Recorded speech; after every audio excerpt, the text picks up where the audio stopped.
साई मित्रमंडळ ट्रस्ट आणि संस्कृती प्रतिष्ठान जमलेल्या सर्व शिवभक्तांचे आणि रसिक प्रेक्षकांचे सहर्ष स्वागत करीत आहेत. 350 वर्षांच्या पारतंत्र्यानंतर स्वबळावर हिंदवी स्वराज्य स्थापन करून छत्रपती शिवाजी महाराजांनी रामराज्य निर्माण केलं. आदिलशाही कुतुबशाहीचा पराभव केला, गडकोट उभारले, मराठ्यांचं बलाढ्य आरमार उभं केलं, आया बहिणींची आबरू राखली, शेतकऱ्यांना सुगीचे दिवस आणले. संस्कृती, राजकारण, न्यायव्यवस्था, महसूल, परराष्ट्र व्यवहार सर्व अंगाने महाराजांनी सार्वभौम राज्य उभं केलं. अशा या राजकारण धुरंधर जाणत्या राजास आमचा मानाचा मुजरा. छत्रपती शिवाजी महाराजांच्या अलौकिक चरित्रामधील एक महत्वाचा प्रसंग म्हणजे आग्र्याच्या कैदेतून घेतलेली गरुड झेप. संस्कृती प्रतिष्ठान आणि श्री साई मित्रमंडळ ट्रस्ट स्वाभिमान सादर करत आहेत जिवंत देखावा आग्र्याहून गरुड भरारी. निमंत्रक केंद्रीय राज्यमंत्री आणि संस्कृती प्रतिष्ठानचे संस्थापक श्री मुरलीधरजी मोहोळ. देखाव्याचे सादरीकरण वृंदा साठे आणि सहकारी. सादर आहे जिवंत देखावा आग्र्याहून गरुड भरारी.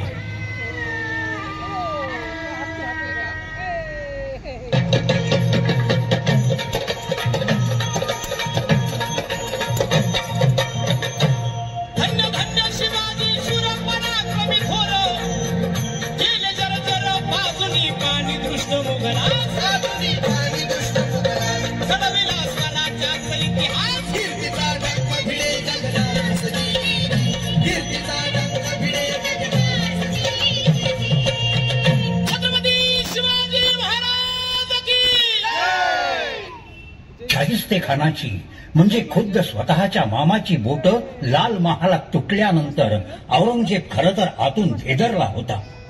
पण तसं न दाखवता त्यानं स्वराज्य संपवण्यासाठी राहुकेतू सोडले.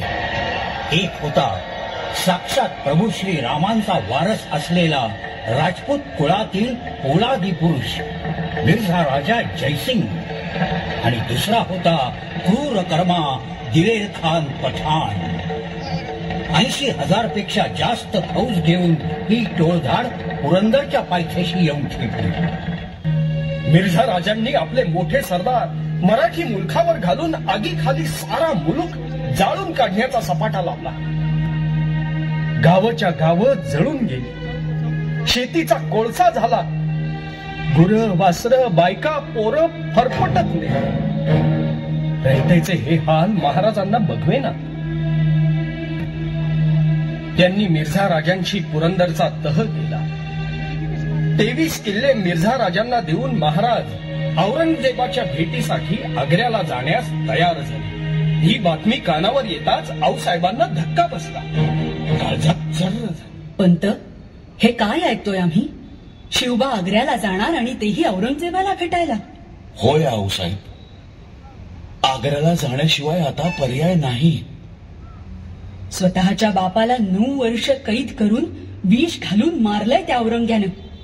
अशा विश्वासघातकी अजगराच्या जबड्यात स्वतःहून चालत जाण्यापेक्षा असेल तेवढी ताकद एकवटून लढता लढता मेलो ना तरी बेहत्तर. मासाहेब, हा विचार महाराजांनी केला नसेल, पण महाराज प्रथम आपल्या रयतेचा विचार करतायत आणि त्या प्रजेला वाचवण्यासाठी हा गनिमी कावा खेळलाच पाहिजे. आऊसाहेब, गनिमी कावा? हात बांधून गुडघेच टेकायचे होते तर स्वराज्याचा घाट घातलाच कशाला? मासाहेब, महाराजांनी खूप खोलवर विचार केलाय. रयतेवरचं संकट पुढे ढकलण्यासाठी बादशाहशी तात्पुरता तह करून त्याला खेळवत ठेवायचं. अनावसाहेब, महाराज मुळीच बी बेसावत नाहीत. आमच्या जीवाला काही बी धोका होणार नाही असं वचन मिर्झा राजांकडून घेऊनच महाराज पुढे पाऊल टाकतायत. त्या मिर्झा राजाच्या वचनाचा काय भरोसा धरायचा पंत? मासाहेब, मिर्झा राजे राजपूत आहेत, शब्दाला पक्के. मासाहेब, महाराजांनी खूप पुढची खेळी योजली. औरंग्याचं सैन्य, त्याच्याच तोफा, त्याचीच शस्त्र हे घेऊन दक्षिणेतल्या आपल्या शत्रूवर स्वारी करायची. वरवर दाखवायचं की हे सगळे मुलूक तुमच्यासाठीच जिंकत आहोत. आणि एकदा का स्थिर झालो की औरंग्यालाही उडवून स्वराज्य बळकट करायचं. काय सांगता पंत? आणि मग काय आवश्यक? शिवबा राज आपलं स्वराज्य सोडून स्वाभिमान इकून या कृतज्ञ औरंग्याचे मेंढे होतील वय? खरंच कधी कधी परिस्थिती अशी येते की विश्वास डळमळतो. थोड्या वेळासाठी आमचीही गल्लत झाली होती खरी, पण शिवबा आता तुमचा अभिमान वाटतोय. निशंक जा, योजलेला डाव जिंकून या, पण सावध रहा. अहो काळजी सोडा आऊसाहेब. अजून कशात काही नाही तरी आपले सगळे हेर आग्र्याला जाऊन पोहोचले सुद्धा. तिथे जाऊन आपल्या कारनाम्यांनी अख्ख्या आग्र्याचं मन पोखरून टाकतील बघा.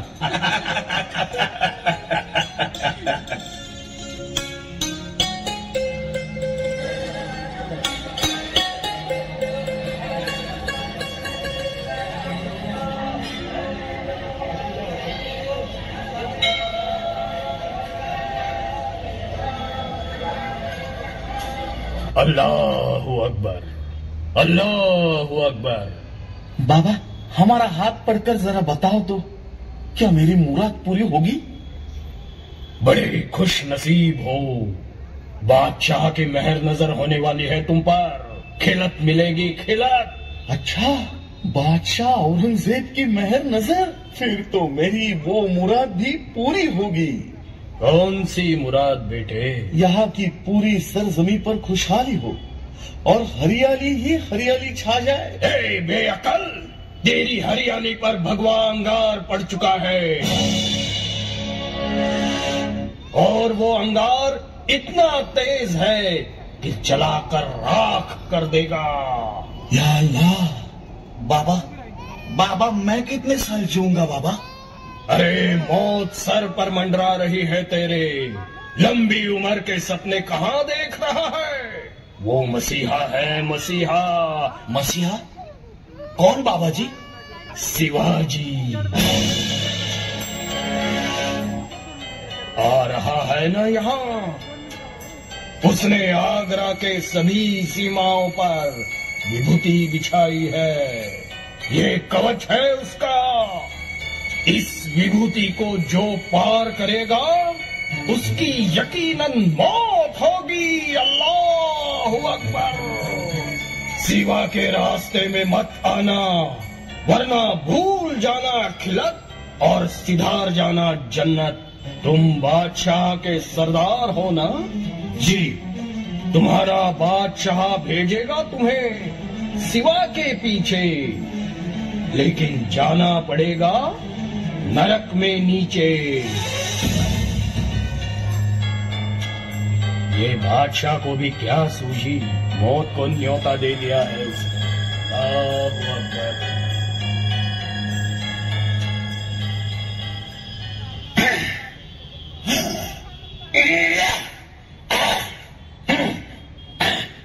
अरे ये पागल क्या कर रहा है? ये लाठी से किससे मार रहा है? अरे दिखे तो मारूंगा ना. मतलब? कहीं से भी आ जाता है.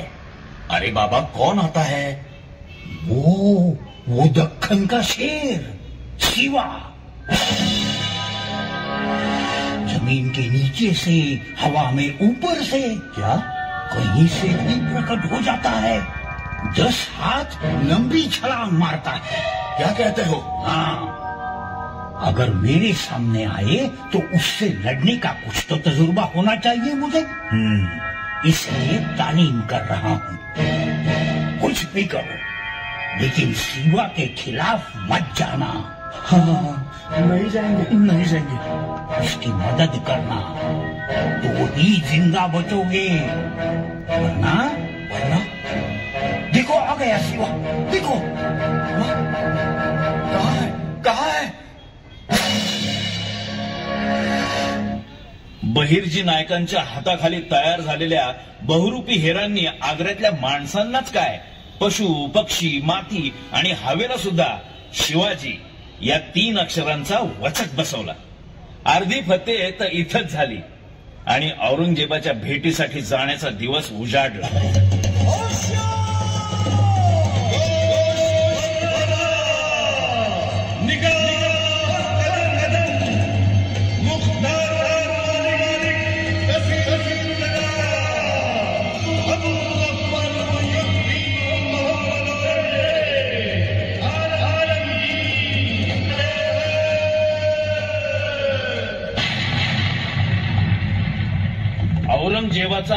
50वा वाढदिवस, सिंहासनारोहण.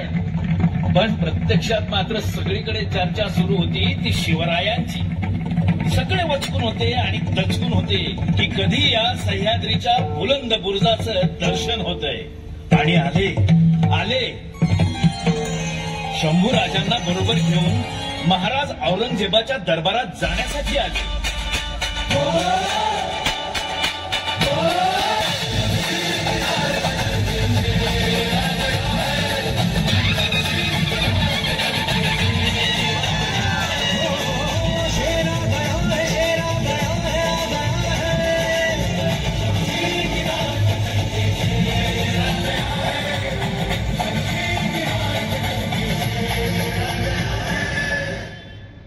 राजा जी, आगरा में आपका स्वागत है.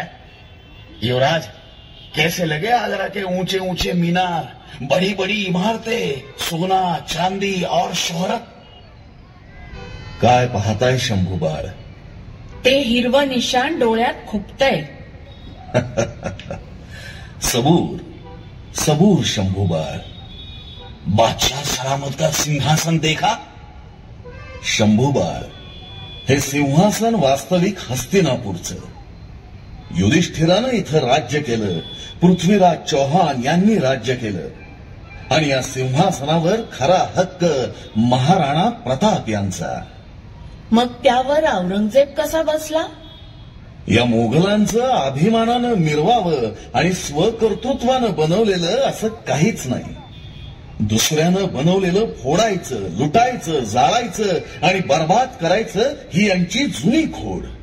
शंभूबाळ, राजा म्हणून मिरवायचं असेल तर स्वतःच्या हिमतीवर राज्य निर्माण करा. दुसऱ्याचं चोरून त्यावर हक्क सांगण्याचा नामर्दपणा आपल्याला ठावे नाही. होय आबासाहेब. राजाजी, ये आप क्या कह रहे हैं? चला रामसिंग, उशीर झालाय. राजाजी, बादशांसमोर हात बांधून उभे राहा, नजर खाली असू दे आणि हो, तोंडावर रुमाल ठेवून बोला.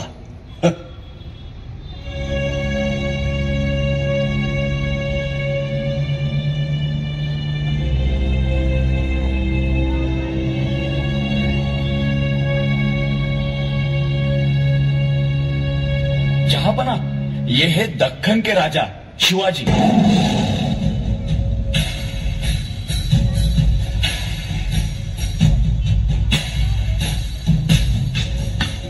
राम सिंह, हमसे भी आगे ये कौन खड़ा है? या अल्लाह, कौन बात कर रहा है? तो भाई झूठ. हे आहेत महाराज जसवंत सिंह. ही पाठ तर आमच्या फारच ओळखीची आहे. प्रत्येक लढाईत आमच्या मावळ्यांनी ही पळणारी पाठच तर पाहिली आहे आणि मी त्याच्या मागं उभा. हा अपमान आम्ही सहन करणार नाही. राजाजी, ऊंची आवाज में बात ना करे, सजा हो सकती है. तो हो जाए. राजाजी, शांत व्हा, शांत व्हा. राम सिंह, क्या हुआ? त्योरियां इतनी क्यों चढ़ी हुई है? आलमपना, राजाजी दरबारी रीति रिवाज नहीं जानते. तो दरबारी कानून बताओ उसे. जी आलमपना. राजाजी, आपण असे बोलू नये. देख रहे हैं ना, सब लोग गर्दन और नजर झुका के खड़े हैं. राम सिंग, एक वेळ आमची गर्दन मारा, पण स्वराज्याचा भगवा दिल्लीच्या तख्तापुढे झुकणार नाही. राम सिंह, अब क्या हुआ? हुजूर, राजाजी थोड़े से नाराज हैं. अच्छा, तो खिलते दो उसे. राम सिंग, बादशाही गुलामगिरीच्या खिल्लती अंगावर झूल म्हणून पांघरण्यापेक्षा लढताना छाताडावर झालेले वार आम्ही दागिने म्हणून मिरवतो. राजाजी, गलत मत समझिए. बादशाह ने आपको कुछ नहीं कहा है, पण वागण्यातून मात्र संस्कार दाखवून दिले. रामसिंग मराठा जगतो स्वाभिमानानं आणि मरतोही स्वाभिमानानंच. आमच्यात स्वाभिमान गहाण टाकत नाही. तुमच्या बादशाची खिल्लत तुम्हालाच मुबारक. आम्हाला ही खिल्लत मंजूर नाही.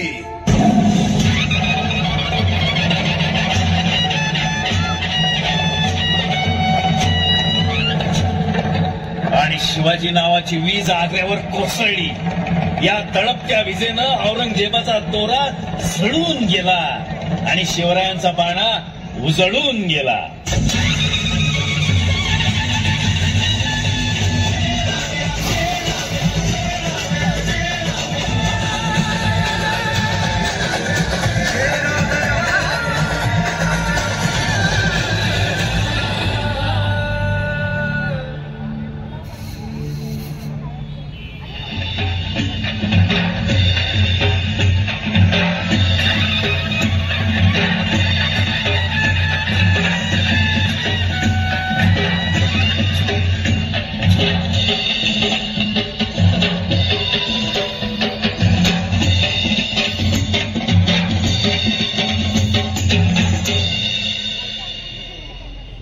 काय झालं शंभूराजे, घाबरलात?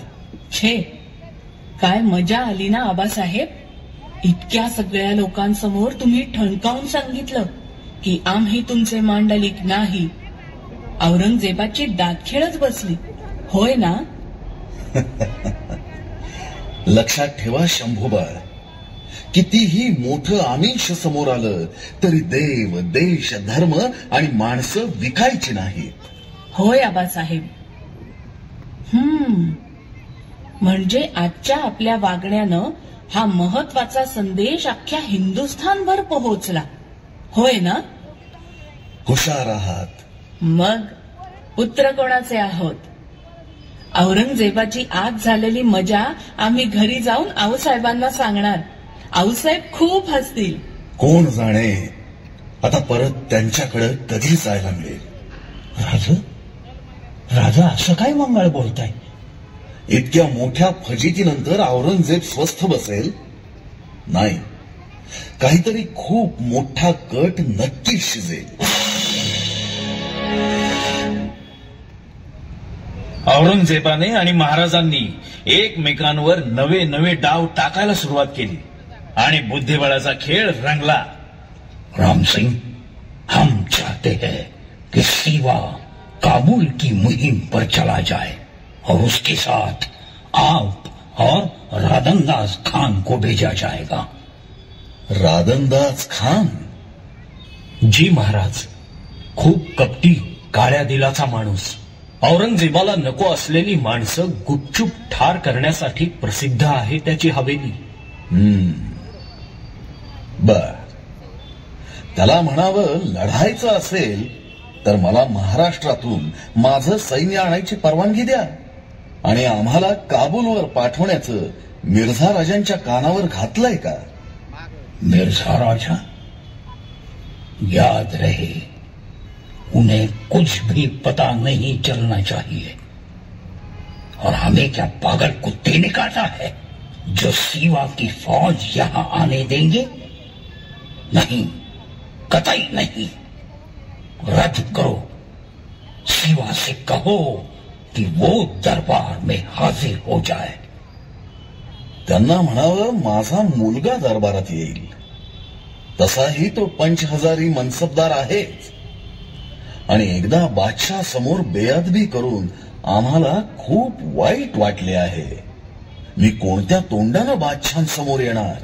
अच्छा, बड़ा शातिर है. हुजूर, राजाजी ने अर्जी भेजी है. बादशाह खरंच रहमदिल आहेत. आमची गुस्ताखी माफ केली. एवढं करून न थांबता आमचा आणि आमच्या फौजेचा पाहुणचार देखील मोठ्या मनाने करत आहेत. पण आता आम्ही बादशाहांना तकलीफ देऊ इच्छित नाही. आम्हास आमच्या राज्यात परत जाण्याची इजाजत द्यावी. खामोश. इतनी बेअदबी. खुद को मेहमान समझ रहा है. गुनहगार है वो हमारा. हमारी दिलेरी का फायदा उठा रहा है. आज से उसका किसी से भी मिलना बंद. कैद करो उसे. उसके कैद की जिम्मेदारी होगी फुलाद खान की. जो हुकुम जहांपना.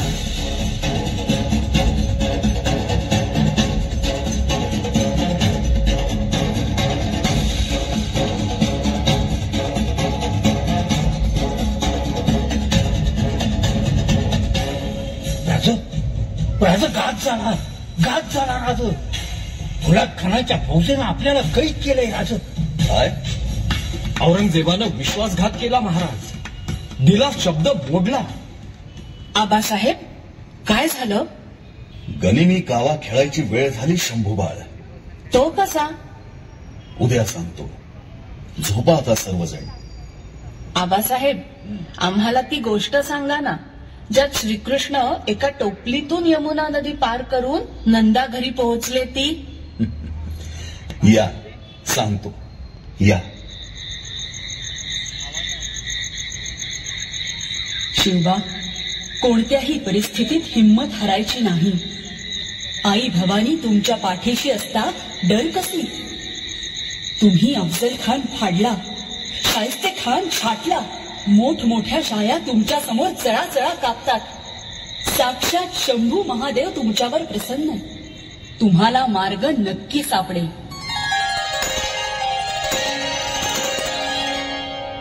जय जय रघुवीर समर्थ. केल्याने होत आहे रे, आधी केलेची पाहिजे. पांडुरंग पांडुरंग, भले तरी देऊ कासेची लंगोटी, पण नाठाचे माथी हणू काठी.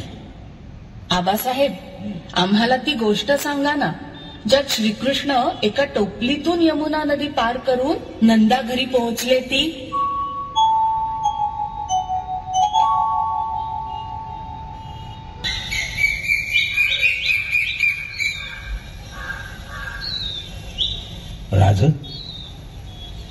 राज सांगा आता काय करायचं. इथून पळून जायचं. पण कसं? भ्रम निर्माण करायचा. कसला भ्रम राजे? शिवाजी पार हरून गेला याचा. आता आम्हाला कशातच रस नाही, विरक्ती आलीये, संन्यास घ्यायचाय, आम्ही आजारी पडलोय याचा भ्रम निर्माण करायचा. आबासाहेब आपणच असे हरलात तर आम्ही काय करायचं? हरायचं नाहीये बाळाराजे, फक्त भ्रम निर्माण करायचा आहे. अच्छा. आग्र्यातून बाहेर पडायच्या वाटा किती आहेत, कुठे पहारे असतात कुठे नसतात, हे सगळं आम्हाला कळायला हवं. पण कसं? ते काम आम्ही करू आबासाहेब. तुम्ही? ते कसं? रामसिंग काका, आज आम्हाला दरबारात वेगळ्या रस्त्याने जायचंय. रोज त्याच वाटेनं जाऊन आम्ही कंटाळलो. आम्हाला की नाही आग्र्याची खूबसूरती बघायची. आम्हाला खूप फिरवून आणाल? हाँ युवराज, चलिए आपको पूरा शहर दिखाता हूँ. अव चंद्र झालं सूर्याचे डोळे, चंद्र झालं सूर्याचे डोळे, काहीतरी झाला या घोळ, काहीतरी झाला या घोळ, तुझ्याला समजू नका किरकोळे. काहीतरी झाला या घोळ, काहीतरी झाला या घोळ, झाला या घोळ, काहीतरी झाला या घोळ. चंद्र झालं सूर्याचे डोळे, काहीतरी झाला या घोळ, काहीतरी झाला या घोळ, तयाला समजू नका किरकोळ, तयाला समजू नका किरकोळ.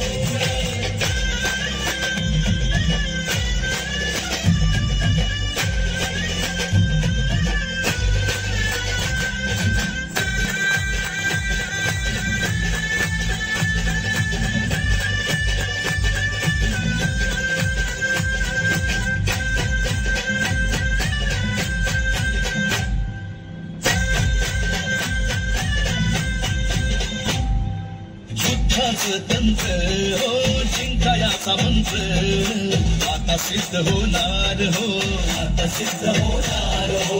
उत्तरेतल्या उन्मताला उत्तर देऊन येणार हो, उत्तर देऊन येणार हो. महाराष्ट्रानी दुर्ग कोल्याच्या हाती तोरी देणार हो. 10 दिशा जिंकण्यावाळी, 10 दिशा जिंकण्यावाळी गरुड झेप घेणार हो, गरुड झेप घेणार हो, गरुड झेप घेणार हो.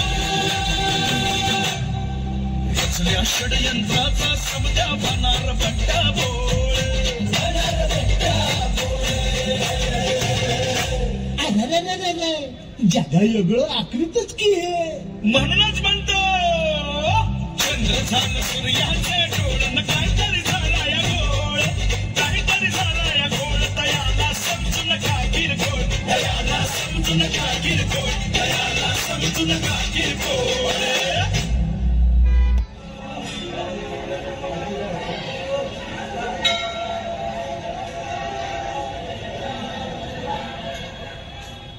काका, आग्र्यात आल्यापासून तुमच्या मडक्यांचा आणि वीट भट्टीचा लौकिक आम्ही ऐकतोय आणि आम्हाला हेही माहित आहे की तुम्ही खरं तर आमच्याच मुलखातले आहात. कामासाठी इथे आलायत ना? वैर पोरा, लईच हुशार आहेस बघ आणि माया बी लई लावतोयास. आज काय बरं देऊ तुला? आम्ही सांगू ते द्याल? अवा आज्ञा करा युवराज.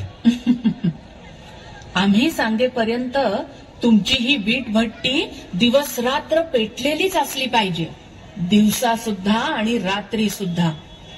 आग्र्यात कुठेही उभं राहिलं ना तरी दिवसा धुरावरून आणि रात्री ज्वाळांवरून आम्हाला मार्ग कळला पाहिजे. एवढंच वय? आता बघाच तुम्ही युवराज, आग्र्यामध्ये निस्ता जाळ आणि धूरच.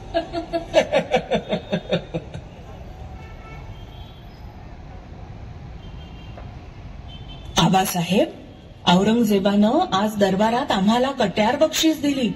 म्हणाला, निहायत ही मासूम और अनजान है. आबासाहेब, अनजान म्हणजे काय हो?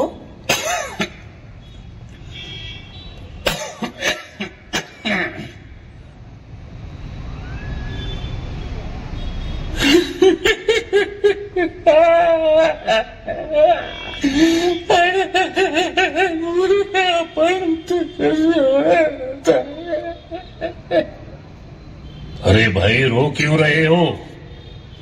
बघा की खान साहेब, अहो राजांचा आजार पण कमीच होईना. किती औषधं केली पण गुणच येईना. अब कैसी तबीयत है महाराज आपकी? अब हम थोड़े ही दिनों के मेहमान हैं. अरे ऐसा ना कहिए महाराज, आप ठीक हो जाएंगे. खान साहेब, तुमच्याकडे 2 कामं आहेत ती. हाँ हाँ, बताइए बताइए. आमच्या बरोबरच्या इतक्या माणसांचा खर्च करणं आता परवडत नाहीये. त्यामुळे त्या सगळ्या माणसांना परत आमच्या मुलखात पाठवून द्या. क्या सबको बेचना है? आम्ही नाही तर कमीत कमी आमची माणसं तरी स्वराज्यात जातील.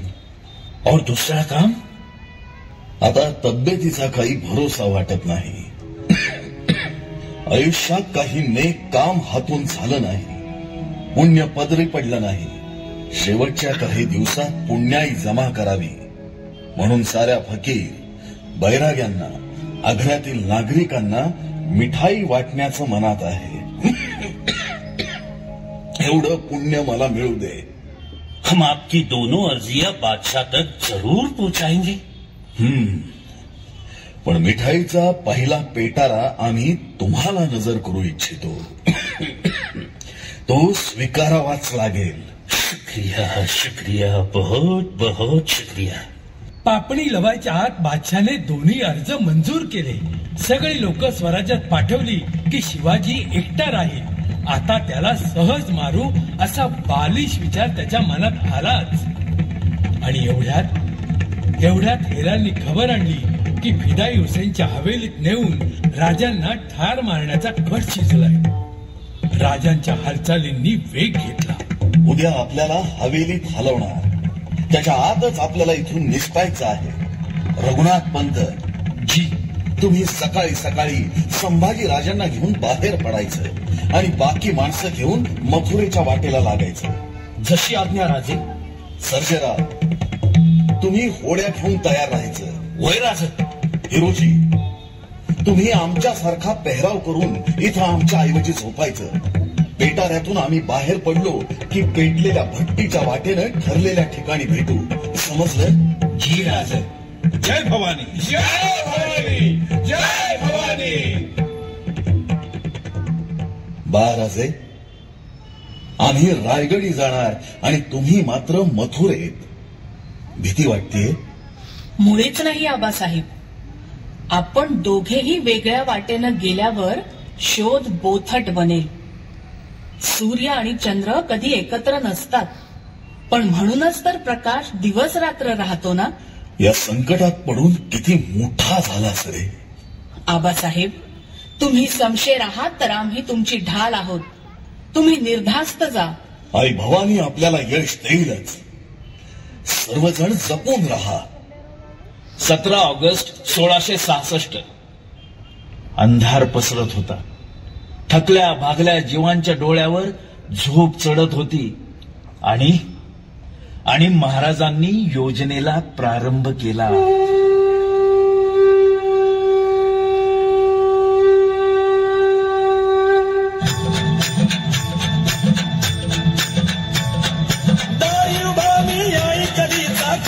गेलो पार सांग भवानी तुझविन आम्हा कोण असे आधारे. दारू घडबया दारू घडबया दारू घडबया दारू घडबया दारू घडबया दारू घडबया दारू घडबया दारू घडबया. महिषासुर मर्दिनी आई तूच महाकाली, तूच चंडिका तू जगदंबा तू शेरावाली. शोधू कुठार कसा पुरामी लाख तुझे अवतार लाख तुझे अवतार. दारू घडबया दारू घडबया दारू घडबया दारू घडबया. आई जगदंबे भवानी माते हे रेणुका माते कालिका माते हे शांता दुर्गे रणचंडी के तू पंढरपूर वासिनी हे सप्तशृंगी हे माता दी तू. हे दारू घडबया दारू घडबया दारू घडबया दारू घडबया दारू घडबया दारू घडबया दारू घडबया दारू घडबया दारू घडबया दारू घडबया दारू घडबया दारू घडबया दारू घडबया दारू घडबया दारू घडबया दारू घडबया.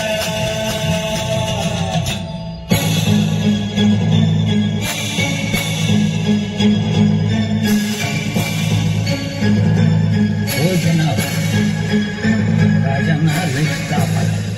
अच्छा, आम्ही दोघं बी जातो आणि वैद्यांना घेऊन येतो बरं का. ठीक है, जाओ.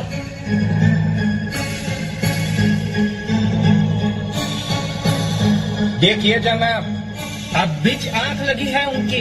अच्छा, अंदर बिल्कुल मत जाना और उन्हें नींद से मत जगाना. ठीक है, याद रखना. नहीं जाएंगे.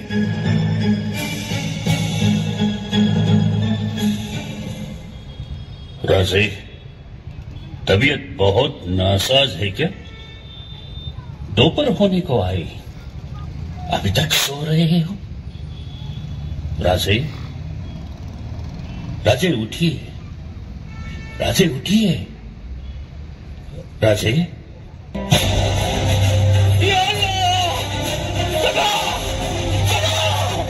दुश्मन भाग गया.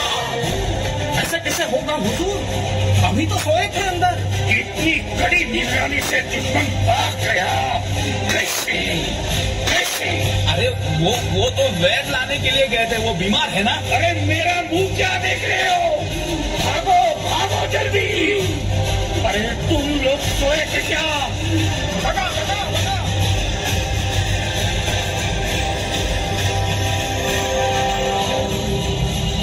आणि महाराजांचे घोडे राजगडाच्या दिशेने चौखूर उधळले. मजल दर मजल करत वेषांतर करून बैराग्याचा वेश धारण करून महाराज स्वराज्यात दाखल झाले. आऊसाहेब इकडे अत्यंत अस्वस्थ होत्या. पोटच्या पोराच्या सुरक्षेसाठी उपास तापास व्रतवैकल्य करून त्या माऊलीची हाडाची काढ झाली. पण आज सारं भरून पावलं. स्वतःला दिल्लीपती म्हणवणाऱ्या औरंगजेबाचं मुस्काट फोडून त्यांचं लेकरू त्यांच्या कुशीत आलं होतं. स्वराज्यात आनंदी आनंद झाला आणि काहीच दिवसात मथुरेतून शंभूराजे देखील राजगडावर दाखल झाले. मोगलांच्या सर्वोच्च बादशहाची मिजास उतरून त्याचा कप्तीपणा पायाखाली ठेचून आज सुवर्ण इतिहासात मराठी पाऊल पुढे पडले.